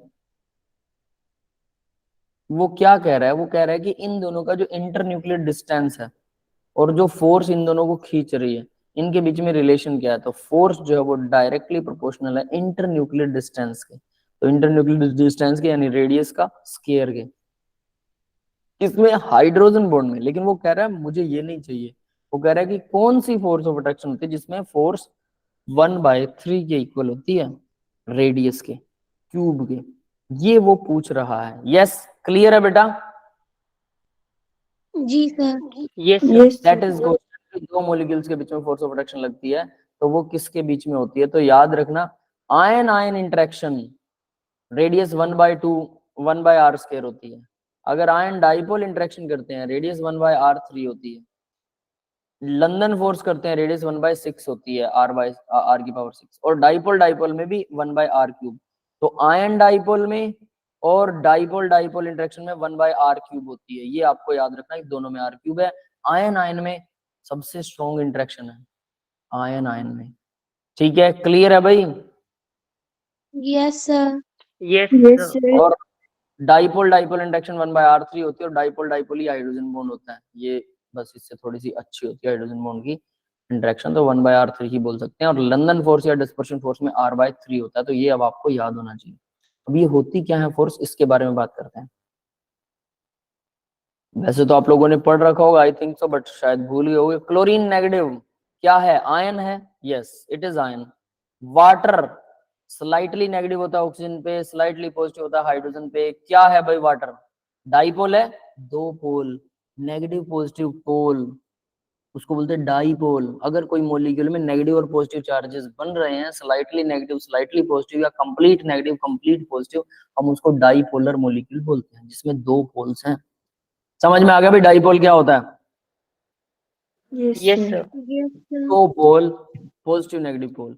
तो वाटर में डाइपोल होता है, बिल्कुल होता है। और आयन तो क्लोरीन था ही, तो क्लोरीन स्लाइटली पॉजिटिव एंड को अट्रैक्ट करेगा ना, तो क्लोरीन अट्रैक्ट कर रहा है वाटर के हाइड्रोजन एंड को। इन दोनों के बीच में जो अट्रैक्शन होती है इसे बोलते हैं ion dipole attraction. Yes, clear है बेटा? Yes, sir. Yes sir. है ना, आयन डाइपोल इंटरेक्शन। तो इसको बोलते हैं, इसका एग्जांपल भी अब आपके सामने है। तो डाइपोल का डिफरेंस भी दिखा रहेगा, डाई का मतलब दो होता है और पोल का मतलब देखो पॉजिटिव एंड नेगेटिव पिलर, है ना, दो पिलर हैं पॉजिटिव नेगेटिव, तो डाइपोल। ये भी मैंने यहाँ पर डिफाइन कर रखा है, ये रहा। ठीक है, याद कर लेना, ये रिवाइज कर लेना। कोई पहली बार कर रहा है तो उसको तो बहुत अच्छे से याद करना पड़ेगा। देखो अगर पहली बार कर रहे हो तो आपको ये हैवी लगेगा, यार बहुत ज्यादा हो गया एक ही दिन में। तो ये लेसन बहुत बड़ा है, अगर इस लेसन के ऊपर 10 से 15 दिन लग जाते हैं। तो अगर हम लेसन को करना चाहेंगे तो 15 दिन वाला आपके पास टाइम नहीं है, अब ये ध्यान रख लेना। ठीक है, तो आपको हैवीली तो करना पड़ेगा। इसीलिए कहते हैं कि पहले अगर मेहनत की हो तो नेक्स्ट डे आराम हो जाता है। अगर आपको पहले नहीं आता है तो अब आपको वो मेहनत करनी पड़ेगी। समझ आएगा, बट याद रखने के लिए आपको लगातार मेहनत तो करनी पड़ेगी, उसे रिवाइज करना पड़ेगा, उसे लिख लिख कर देखना पड़ेगा। आगे देखते हैं बेटा, आयन आयन फोर्सेस। तो आयन फोर्सेस के पॉजिटिव Cl नेगेटिव, दोनों आयन है, दोनों एक दूसरे को अट्रैक्ट करेंगे। तो ये आ गया आयन फोर्सेस। आयन फोर्सेस क्या होती है, ये फोर्स जो है डायरेक्टली 1/r² के, मतलब इसके जो डिस्टेंस है रेडियस इसका, इनका स्क्वायर कर दो। क्लियर है बेटा? जी सर। Yes, है sir. ना। तो ये आयन फोर्स हो गया, ये आयन डाइपोल हो गया। आयन डाइपोल का भी इन्होंने दिखा रखा, आयन डाइपोल 1/r3 होता है ना, r⁻3 1/3 कह लो, 1/3 नहीं बोलेंगे उसे, 1/r⁻3 1/3 r। और फिर नेक्स्ट देखते हैं डाइपोल। H2O जैसे डाइपोल था, है ना, वैसे ही HCl भी डाइपोल होता है, स्लाइटली नेगेटिव स्लाइटली पॉजिटिव, ये भी डाइपोल है। दूसरा HCl, ये भी डाइपोल है। दोनों डाइपोल एक दूसरे को अट्रैक्ट करेंगे, ये नेगेटिव इस पॉजिटिव को अट्रैक्ट करेगा और इसकी वजह से डाइपोल इंटरेक्शन हो जाएगा। डाइपोल इंटरेक्शन में उसने बोला 1/r3, है ना, तो ये भी 1/r3 होता है। आयन डाइपोल डाइपोल डाइपोल दोनों बराबर होते हैं। यस, समझ में आ गया अभी सबको? Yes sir. जी सर। ये सारे कीवर्ड्स डिफाइन कर रहा हूं मैं, ध्यान रख लेना। फिर है लंदन फोर्सेस।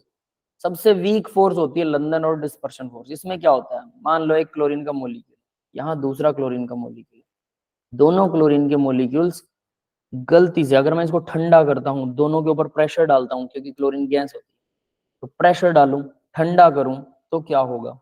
जब हम इनके ऊपर प्रेशर डालते हैं और इनको ठंडा करते हैं क्लोरीन के मॉलिक्यूल्स को, तो उस टाइम पर ये पास आ जाते हैं। जब पास आते हैं तो इनके इलेक्ट्रॉन्स एक दूसरे को चारों तरफ, ये मैंने इलेक्ट्रॉन क्लाउड बना रखा है कि इलेक्ट्रॉन यहाँ आसपास घूमते रहते हैं गोल गोल, है ना, जो गोल गोल आपको दो चीजें दिख रही हैं, चप्पल जैसा सा साइन।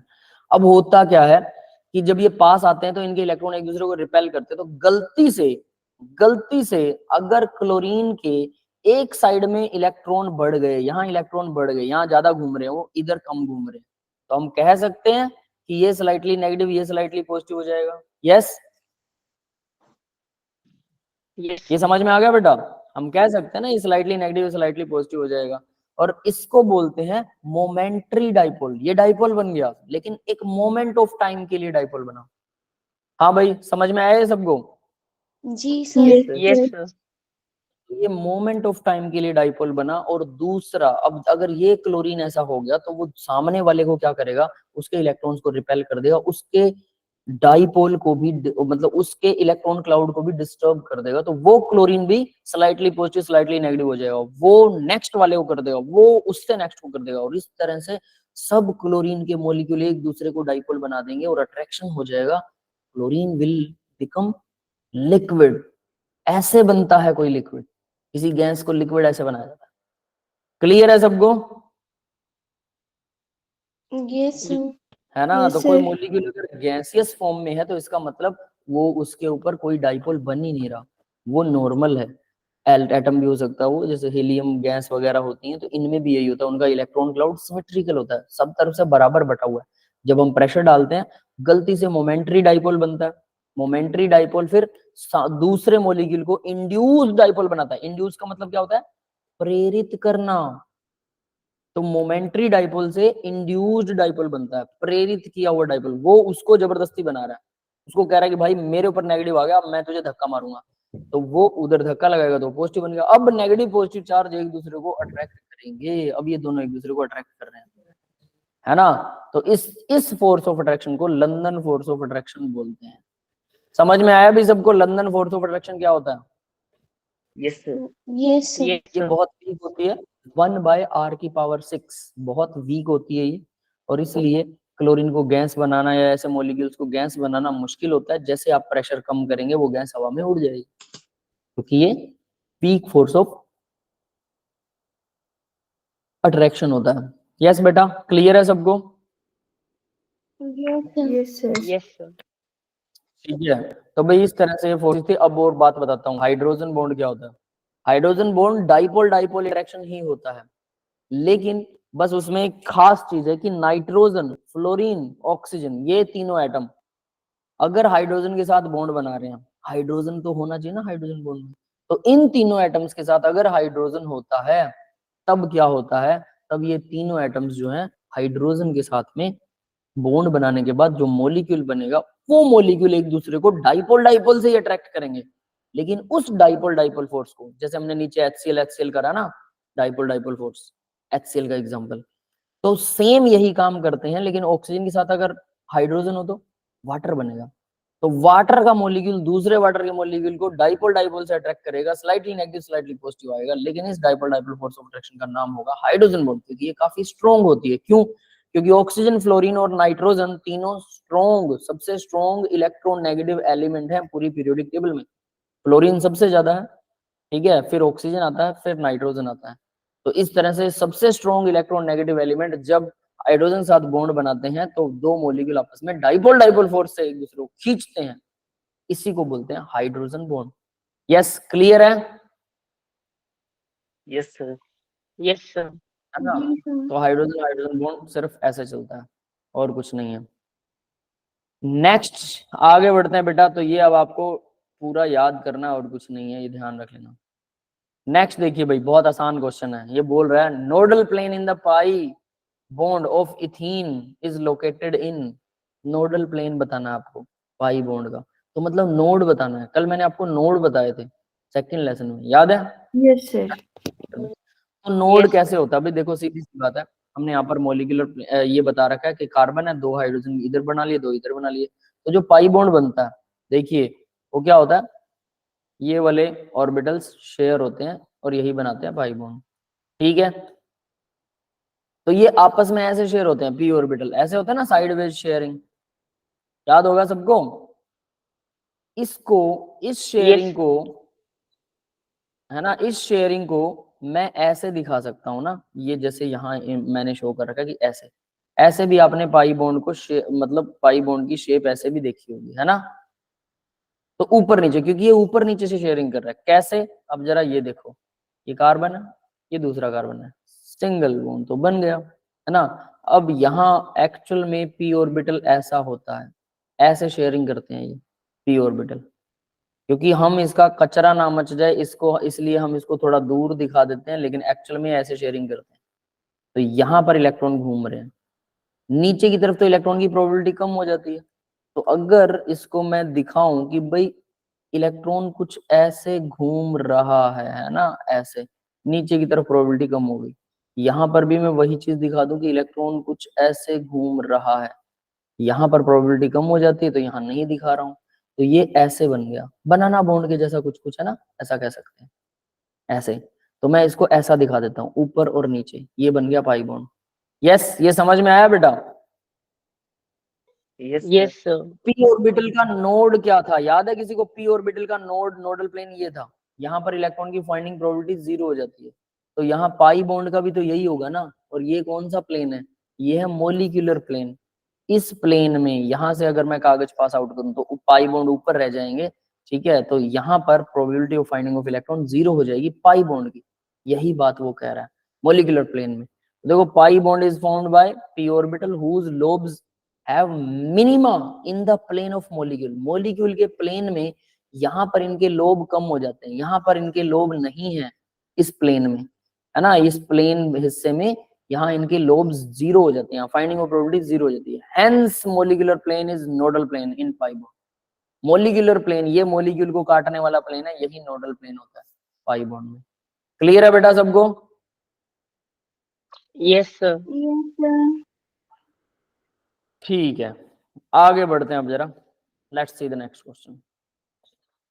भाई ये देखिए आसान क्वेश्चन है। हाँ भाई, यहाँ तक सबको क्वेश्चन समझ में आएगा? पहले मेरे को ये बताइए, Yes, sir. यस है ना। सर। ठीक है, Yes, sir. थोड़ा अगर आपका बेसिक्स पीछे वाला वीक था तो मैंने उसको सारी थ्योरी करवाई है। फिर भी अगर बेसिक वीक है और आपको बिल्कुल भी थ्योरी नहीं आती और आज सब कुछ नया नजर आ रहा है, तो भाई मैंने बोला है कि पीछे वाले वेस्पर थ्योरी वाले दोनों नोट्स निकाल के वो कर लो। अगर नोट्स से नहीं समझ में आ रहा तो फिर मेरे दोनों लेक्चर देख लो, ठीक है। ऐसा कुछ क्लियर है सबको? Yes, sir. जी सर। ठीक है, Yes, sir. मेरी लाइट चली गई रूम की भाई, इसलिए मेरी फोटो आप लोगों को नजर नहीं आ रही है ना, थोड़ा पास आना पड़ेगा। ये लाइट झमक के मार रही है, पता नहीं क्या कर रही है। चलो भाई अगला क्वेश्चन करते हैं, है ना। Amongst the water H2S, H2SC, H2TE। तो देखो भाई, ऑक्सीजन, फिर सल्फर, फिर नीचे सेलेनियम, फिर नीचे टेल्यूरियम। ओल्ड स्टाइल से TPO, फिर पोलोनियम भी आता है ना। पोलोनियम रेडियो एक्टिव है, उसको नहीं ले रहे हम। रेडियो एक्टिव मॉलिक्यूल्स रिएक्शन नहीं करा करते हैं एटम्स, एलिमेंट्स, ठीक है। तो ये ऑक्सीजन की पूरी फैमिली दिखा दी। अभी कह रहा है सारी ऑक्सीजन की फैमिली हाइड्रोजन से क्या कर रही है, बॉन्ड बना रही है। H2S, H2SC, H2TE, H2O, सब ने हाइड्रोजन के साथ बॉन्ड बनाया। अब ये कह रहा है इसका बॉइलिंग पॉइंट बताओ। तो देखो भाई, बॉइलिंग पॉइंट का एक ही रूल है, मोलिक्यूल नीचे की तरफ भारी हो जाता है। तो भारी मोलिक्यूल हाइड्रोजन, ये देखो मैंने यहाँ जो दिखा रखा है, कढ़ाई दिखा रखी है, नीचे से गर्म कर रहा हूँ। तो हाइड्रोजन भारी मोलिक्यूल, जब मैं इसको गर्म करूंगा, इसको हवा में उड़ाना आसान है कि मुश्किल है, बताओ? भारी मुश्किल है. मोलिक्यूल को हाइड्रोजन में उड़ाना, हवा में उड़ाना मुश्किल है, तो इसका बॉइलिंग पॉइंट बढ़ जाएगा। तो नीचे की तरफ जैसे जैसे मोलर मास बढ़ता है, बॉइलिंग पॉइंट क्या होता है, इंक्रीज हो जाता है। ठीक है, क्लियर है सबको? Yes, sir. Yes, sir. एक बात, लेकिन यहाँ बाकी तो सारा रूल फॉलो होता है, बट हाइड्रो वाटर में ये फॉलो नहीं होता। क्यों? क्योंकि वाटर में मैंने बोला था ऑक्सीजन होगा और हाइड्रोजन के साथ बॉन्डेड होगा, ऑक्सीजन, फ्लोरीन या नाइट्रोजन। अगर ये हाइड्रोजन के साथ बॉन्डेड है, जैसा कि इसमें भी है ना, तो इसमें बनेगी dipole dipole force, slightly negative slightly positive. दूसरा वाटर का मॉलिक्यूल, इसमें भी स्लाइटली नेगेटिव स्लाइटली पॉजिटिव, दोनों के बीच में डाइपोल डाइपोल फोर्स बन गई। ये डाइपोल डाइपोल फोर्स होती है हाइड्रोजन बॉन्ड, ये काफी स्ट्रॉन्ग फोर्स होती है तो ये अट्रैक्शन फोर्स, लेकिन ये हाइड्रोजन बॉन्ड, इसका नाम क्यों रख दिया हमने? क्योंकि इसकी फोर्स लगभग एक केमिकल बॉन्ड के बराबर सी हो जाती है, that is why it's named as hydrogen bond. Clear है? अब ये हाइड्रोजन बॉन्ड की वजह से ये सिर्फ दो मॉलिक्यूल जुड़े नहीं होते, ये नेक्स्ट वाले वाटर को भी चिपकाएगा, फिर उससे नेक्स्ट को चिपकाएगा। अब बताओ, ये तो एक अकेला मॉलिक्यूल हवा में उड़ाना है मुझे, जो सबसे हैवी है टेल्यूरियम, लेकिन ये तो पूरी चेन हवा में उड़ानी पड़ेगी, या फिर इस बॉन्ड को तोड़ना पड़ेगा, तभी हवा में उड़ेगा ना गर्म होने के बाद। ये समझ में आ रहा है? जी सर। Yes, sir. तो यहाँ वाटर के मॉलिक्यूल आपस में बहुत सारे जुड़े होते हैं, इनको हवा में उड़ाना आसान काम नहीं है, तो इनका बॉइलिंग पॉइंट सबसे ज्यादा, वाटर का बॉइलिंग पॉइंट सबसे ज्यादा हो जाता है। रीजन क्या है? Hydrogen bond. समझ में आ गया बेटा? Yes, sir. जी फिर सर। नीचे वाले मॉलिक्यूल्स में हाइड्रोजन बॉन्ड नहीं होता, क्योंकि ऑक्सीजन नाइट्रोजन फ्लोरीन में से ऐसा कोई एलिमेंट नहीं है इनके साथ। तो यहाँ पर सिर्फ मोलर मास ही क्राइटेरिया डिफाइन करेगा कि कौन ज्यादा हैवी है, तो उसको हवा में उड़ाना, उसको बॉइल करना मुश्किल होगा। लेकिन फर्स्ट वाले मॉलिक्यूल में ये सबसे कम होना चाहिए इसका बॉइलिंग पॉइंट वाटर का, लेकिन इसका बॉइलिंग पॉइंट सबसे ज्यादा होता है 100 डिग्री सेल्सियस। इसका रीजन अब आपको समझ में आ गया होगा, हाइड्रोजन बॉन्डिंग कितनी स्ट्रॉन्ग चीज है। क्लियर है सबको? Yes, sir. ठीक है, जी नेक्स्ट सर। देखते हैं भाई। नेक्स्ट कॉन्सेप्ट है डाइपोल मोमेंट। क्या होती है dipole moment? That is called mu also. Mu वो होता है क्यू इंटू डी। क्यू होता है चार्ज, डी होता है डिस्टेंस। ये फॉर्मूला याद है किसी को, चार्ज इंटू डिस्टेंस वाला? Yes, sir. ठीक है, तो चार्ज इंटू डिस्टेंस का जो फॉर्मूला है, इसके अकॉर्डिंग डाइपोल मोमेंट निकाली जाती है। उसका क्या फायदा है डाइपोल मोमेंट का, अब वो हम देखेंगे। तो चार्ज मतलब कि मान लो HCl है, स्लाइटली नेगेटिव है स्लाइटली पॉजिटिव है, दोनों के बीच में जो इंटरन्यूक्लियर डिस्टेंस है, तो ये तो हो गया डी।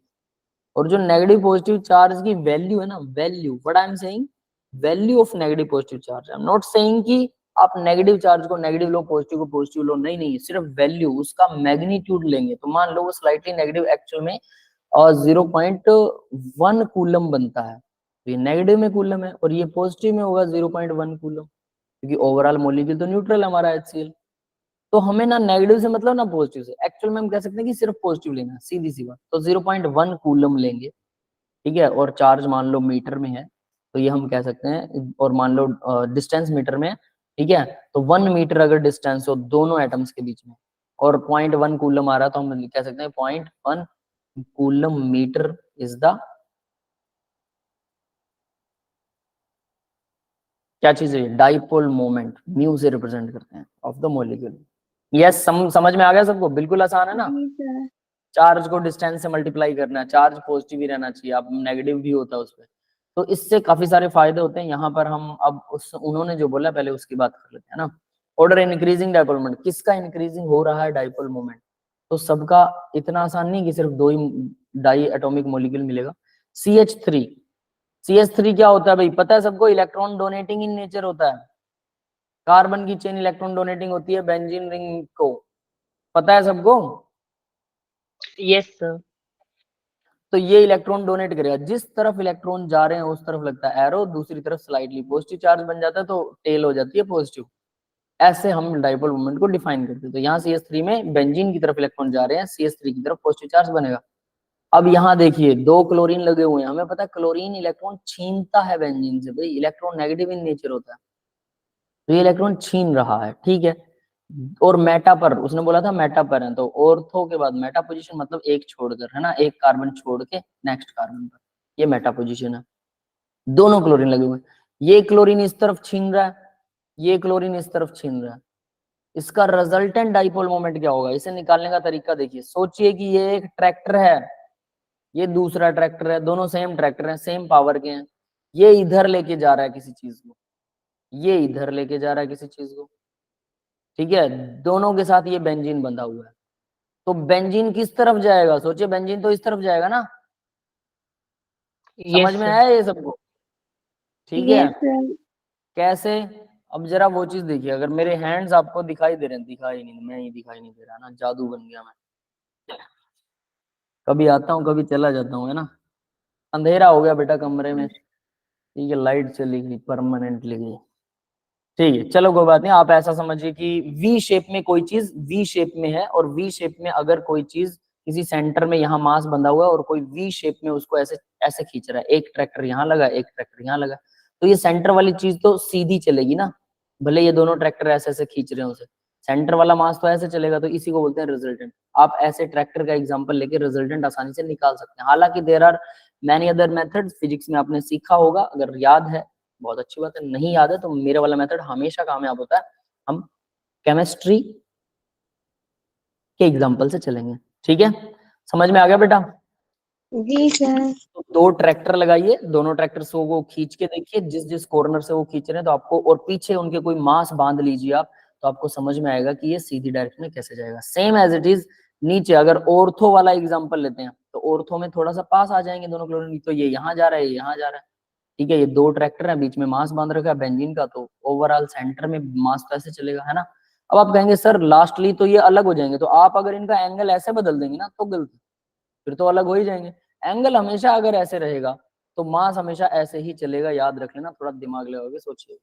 तो ट्रैक्टर मानिए इलेक्ट्रॉन्स को जिस तरफ जा रहे हैं। अब बात करते हैं पैरा की, देखो ये तो और तो थे, पैरा, पैरा वाला ये रहा एग्जांपल, पैरा डाइक्लोरोबेंजीन है, तो यानी कि बेंजीन है हमारे पास, ये रहा बेंजीन, इसके पास यहाँ क्लोरीन है, दूसरा यहाँ पैरा पर क्लोरीन है। अब दोनों ट्रैक्टर एक इधर खींच रहा है, एक इधर खींच रहा है, दोनों की पावर सेम है, सेंटर ऑफ मास जो बीच में कोई चीज बंधी हुई है, क्या वो जाएगी किधर, इधर जाएगी या इधर जाएगी, No, sir. कहीं नहीं कहीं जाएगी, नहीं। दोनों की बराबर है ना, तो इसका रिजल्टेंट जीरो, तो इसका डाइपोल मोमेंट हो गया जीरो, पैरा वाले का डाइपोल मोमेंट है जीरो, पैरा वाले का जीरो है, ये लिखा हुआ है मैंने, है ना।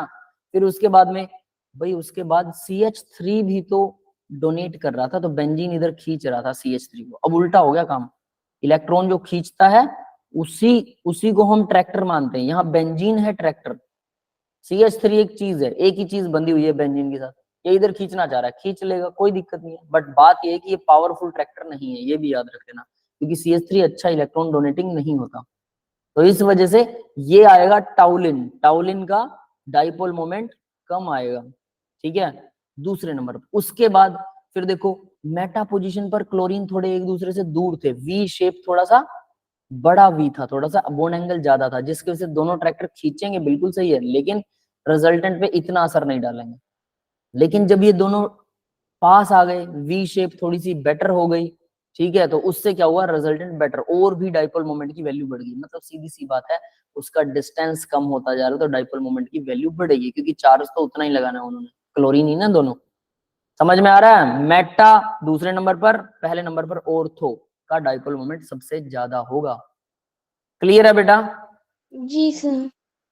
है ना। तो इस तरह से डाइपोल मोमेंट को शो करते हैं, फाइंड आउट करते हैं। अब बता देता हूं, अगर डाइपोल मोमेंट का यहाँ पर कॉन्सेप्ट क्लियर हो जाता है, कोई दिक्कत नहीं है, पीछे भी हमने वो सारे कॉन्सेप्ट क्लियर किए हैं, तो आप लोग एनसीईआरटी के क्वेश्चन जरूर लगाइए, कोई नहीं समझ में आता है एनसीईआरटी का तो फिर मुझसे पूछ सकते हैं। यहाँ हम जो भी कॉन्सेप्ट क्लियर कर रहे हैं, मैं कोशिश कर रहा हूँ जीरो लेवल से आपको समझाने की, मतलब अगर बिल्कुल ना आता हो तब भी आपको आएगा, है ना, ठीक है। अब आगे देखते हैं बेटा, this is the last one question, फिर इसके बाद क्लास खत्म करेंगे, है ना। देखिए अब जरा क्वेश्चन लास्ट में क्या है, ये बोलता है number of type of bonds between the two carbon atoms in CaC2, calcium carbide का स्ट्रक्चर। भाई कैल्शियम कार्बाइड क्या होता है, कार्बन कार्बन में ट्रिपल बॉन्ड होता है, कैल्शियम 2 पॉजिटिव इसके साथ जुड़ा होता है, तो इस कार्बन पर नेगेटिव है, इस कार्बन पर भी नेगेटिव है, ठीक है। तो जनरली अगर नेगेटिव दिखाने के बजाय हम इसे ऐसे दिखा दें कि भाई ये बॉन्ड यहाँ होता है, एक यहाँ होता है, इस पॉजिटिव को भूल जाओ। अगर कोवेलेंट बॉन्ड होता तो ऐसा होता, है ना, दोनों कैल्शियम इसको घेर के बैठे होते हैं, बट क्योंकि कैल्शियम इलेक्ट्रॉन डोनेटिंग होता है, तो ये अपने इलेक्ट्रॉन इन्हीं को दे देता है, इन्हीं कार्बन को, तो इनके साथ तो सिर्फ चिपका हुआ होता है, तो 2 पॉजिटिव, कार्बन नेगेटिव, ये नेगेटिव, तो ये वाला बॉन्ड तो इसके साथ आयनिक हो गया, क्योंकि ये चिपका हुआ है इसके साथ, ठीक है, तो भाई ये वाला बॉन्ड मैंने दिखा जरूर रखा, बट ये दोनों बॉन्ड आयनिक हैं, ये कोवेलेंट नहीं है। ठीक है, समझ के लिए, जैसा इन्होंने यहाँ दिखा रखा है। उसके बाद कार्बन पर नेगेटिव है, इस कार्बन पर नेगेटिव है, ठीक है, पड़ा रहेगा, हमें कोई लेना देना नहीं है इससे। लेकिन ट्रिपल बॉन्ड बन रहा है कार्बन कार्बन के बीच में। अब मैंने क्या बताया था, ट्रिपल बॉन्ड दो कार्बन के बीच में, अगर एक बॉन्ड तो हमेशा सिग्मा बनेगा, बाकी दोनों क्या होंगे, पाई पाई बॉन्ड। पाई। तो भाई इसने क्या पूछा, number and type of bond. तो भाई सिग्मा बॉन्ड जो है 1 है, पाई बॉन्ड जो है वो 2 है, और आयनिक बॉन्ड कितने हैं, वो भी 2 है। यस, बट उसने सिर्फ 1 सिग्मा एंड 1 पाई ऐसा कुछ करके बोल रखा है। तो हमें पता सिग्मा और पाई पूछे हैं, तो एक सिग्मा होता है और 2 पाई होते हैं, याद रहेगा, B is the right option. Ionic पूछा ही नहीं, वरना आयनिक भी हम बता सकते थे। B is the right option. Clear है बेटा? जी सर। अब देखो नेक्स्ट वाला फिर से डाइपोल मोमेंट के ऊपर क्वेश्चन आया, तो स्ट्रक्चर पता होना चाहिए डाइपोल मोमेंट में। BF3 बोरोन की 3 वैलेंसी होती है, तो सोचो 3 ट्रैक्टर, फ्लोरीन ज्यादा इलेक्ट्रोनेगेटिव है, फ्लोरीन इधर खींचेगा इलेक्ट्रॉन्स को, ये भी इधर खींचेगा इलेक्ट्रॉन्स को। डाइपोल मोमेंट सबका डिफाइन करो, बोरोन और फ्लोरीन में फ्लोरीन इलेक्ट्रॉन को अपनी तरफ खींचेगा। तो 3 ट्रैक्टर लगे हुए हैं, बोरोन बीच में बंधा हुआ है, और तीनों ट्रैक्टर कैसे लगे हुए हैं पता है, फैन के 3 पंख होते हैं जो, वैसे 3 ट्रैक्टर लगे हुए हैं। क्लियर है सबको? जी सर। तो बताओ, फैन बीच में सेंटर में फैन है, 3 बराबर के ट्रैक्टर उसे खींच रहे हैं, 120 डिग्री का एंगल है, तीनों बराबर फोर्स से खींच रहे हैं, तो ओवरऑल डाइपोल मोमेंट, क्या बोरोन कहीं हिलेगा क्या? नहीं। नहीं हिलेगा, तो डाइपोल मोमेंट 0। BF3 का डाइपोल मोमेंट 0 है, सीधी सी बात है। इसका जो म्यू की वैल्यू है वो 0 है। म्यू म्यू डाइपोल मोमेंट के लिए रिप्रेजेंटेड होता है। फिर अगर हम बात करें CH2Cl2 की, टेट्राहाइड्रल जैसा स्ट्रक्चर होगा, ये बिल्कुल वैसा ही होगा। क्लोरीन है 2, यहाँ हाइड्रोजन लगा हुआ है, 4 चीजें जुड़ी हुई हैं कार्बन के साथ में, यहाँ भी हाइड्रोजन है। तो ये क्लोरीन क्या करेगा भाई, इस तरफ खींचेगा ना इलेक्ट्रॉन्स को। इसका डाइपोल मोमेंट देखिए, क्लोरीन का डाइपोल मोमेंट इस तरफ। कार्बन और हाइड्रोजन का बॉन्ड प्योरली कोवेलेंट माना जाता है प्योरली कोवेलेंट, लेकिन इसमें भी थोड़ा सा डिफरेंस होता है। तो कार्बन अपनी तरफ इलेक्ट्रॉन्स को खींचता है हल्का सा, ये दो उल्टे चल रहे हैं, बट इनकी पावर भी डिफाइन होती है। ट्रैक्टर बदल गए, याद रखना, सारे क्लोरीन नहीं है, ठीक है ना? तो ऐसा नहीं है कि 2 इधर खींच रहे हैं 2 उधर खींच रहे हैं टोटल बराबर हो जाएगा, नहीं होगा, क्योंकि ये तो हल्के लेवल वाला ट्रैक्टर है, कार्बन हाइड्रोजन से इतना नहीं खींच रहा, तो हम इसको नेग्लेक्ट कर सकते हैं। ये समझ में आ गया? क्लोरीन ही एक्चुअल में खींच रहा है दोनों तरफ से। तो ये क्लोरीन ऐसे खींच रहा है, ये क्लोरीन ऐसे खींच रहा है, रिजल्टेंट कैसे जाएगा, ऐसे जाएगा, यानी कुछ ना कुछ डाइपोल मोमेंट आएगा। तो it is not 0, mu equal not 0। समझ में आ गया सबको? जी सर। अब Yes, sir. NF3 की बात करते हैं। नाइट्रोजन है, 3 फ्लोरीन जुड़े हुए हैं। अब ये एक इंटरेस्टिंग एग्जांपल है, ठीक है, आपके एनसीईआरटी में मिलता है ये। तो यहाँ लोन पेयर है, याद रखना, लोन पेयर में इलेक्ट्रॉन तो लोन पेयर की तरफ जाएंगे। क्लियर है? क्योंकि लोन पेयर में यहाँ पर इलेक्ट्रॉन की फाइंडिंग डेंसिटी कम होती है, ऊपर लोब बढ़ जाता है। फिर फ्लोरीन और नाइट्रोजन में फ्लोरीन ज्यादा इलेक्ट्रोनेगेटिव, फ्लोरीन अपनी तरफ खींचेगा, दूसरा फ्लोरीन भी अपनी तरफ खींचेगा। ट्रैक्टर 3 ट्रैक्टर एक साइड लगे हुए हैं, ठीक है, तो ये तीनों का रिजल्टेंट आएगा नीचे, और लोन पेयर का आ रहा है ऊपर। ओवरऑल रिजल्टेंट क्या आएगा, ओवरऑल रिजल्टेंट आएगा नीचे। यस, समझ में आ गया बेटा? जी Yes, sir. sir. Overall resultant नीचे की तरफ, यानी ये इसका म्यू भी 0 नहीं है। Same as it is ClO2, chlorine के साथ 2 ऑक्सीजन लगे हुए, इसका म्यू भी 0 नहीं आएगा। इसका स्ट्रक्चर जरा देखिएगा, क्लोरीन है, 3 लोन पेयर होते हैं क्लोरीन के पास, 3 लोन पेयर, और 1 इलेक्ट्रॉन खाली होता है। O2 लगा हुआ है, 2 ऑक्सीजन लगे हुए हैं, तो 1 ऑक्सीजन मान लीजिए एक सिंगल बॉन्ड बना लेता है, ठीक है, ऐसे। फिर इसके बाद में दूसरा ऑक्सीजन इसके साथ ऐसे जुड़ा हुआ है। अब हम क्या करें कि क्या इसकी एक वैलेंसी खाली है तो सिर्फ 1 इलेक्ट्रॉन ऐसा बॉन्ड बना लेगा। अब ये स्ट्रक्चर आपको थोड़ा सा अटपटा लगेगा, है ना, कि ऐसा कैसे हो सकता है, और ये होता भी नहीं है, ऐसे नहीं होगा। हमें न्यूट्रल मॉलिक्यूल बनाना है ClO2 का, तो भाई क्लोरीन के साथ में 2 ऑक्सीजन को जोड़ना है। या तो ऐसे जोड़ सकते हैं इसको, ऐसे भी जोड़ सकते हैं ना। ये बात समझ में आई? हाँ जी सर। तो देखो हम क्या कर सकते हैं कि एक क्लोरीन जो है एक इलेक्ट्रॉन तो इसने ऐसे शेयर कर लिया एक इलेक्ट्रॉन शेयर, और बाकी के इसके तीनों लोन पेयर हैं। यहाँ पर इसके भी तीनों में से तीनों लोन पेयर हैं, और ये क्लोरीन अपना एक लोन पेयर इसको डोनेट करता है, जिसके से इस पे पॉजिटिव इस पे नेगेटिव चार्ज परमानेंट आता है। ओवरऑल मॉलिक्यूल न्यूट्रल रह सकता है। तो क्या ऐसा स्ट्रक्चर हो सकता है? अब इस ऑक्सीजन का एक बॉन्ड और फिर से गायब है, समझ में आया? अब ऐसे स्ट्रक्चर जो है, खैर हम इसकी कल बात करेंगे, थोड़ा ये थोड़ा डिफाइन करना आपके लिए हेक्टिक हो जाएगा।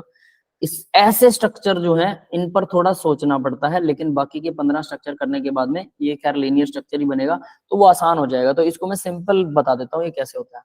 ClO2 इस पर स्लाइटली नेगेटिव, ऑक्सीजन ज्यादा इलेक्ट्रोनेगेटिव है, इस पर स्लाइटली पॉजिटिव। तो डाइपोल मोमेंट को अगर डायरेक्ट निकालना चाहें तो क्लोरीन से ऑक्सीजन की तरफ जाएगा, और इसका म्यू भी क्या होगा? Equal not 0। सीधा ऐसे बता सकते हैं। इसका इंटरनल स्ट्रक्चर कैसा होता है वो कल डिस्कस कर लेंगे। समझ में आ गया बेटा? Yes sir. Yes, sir. ठीक है, तो देखिए अब ये सेकंड क्वेश्चन हो गया एलिमेंट ऑफ एक्स स्ट्रांगली। तो आगे के दोनों क्वेश्चन अब आप लोगों के लिए छोड़ रहा हूं, एक ही क्वेश्चन बचा, दोनों नहीं बचे, है ना।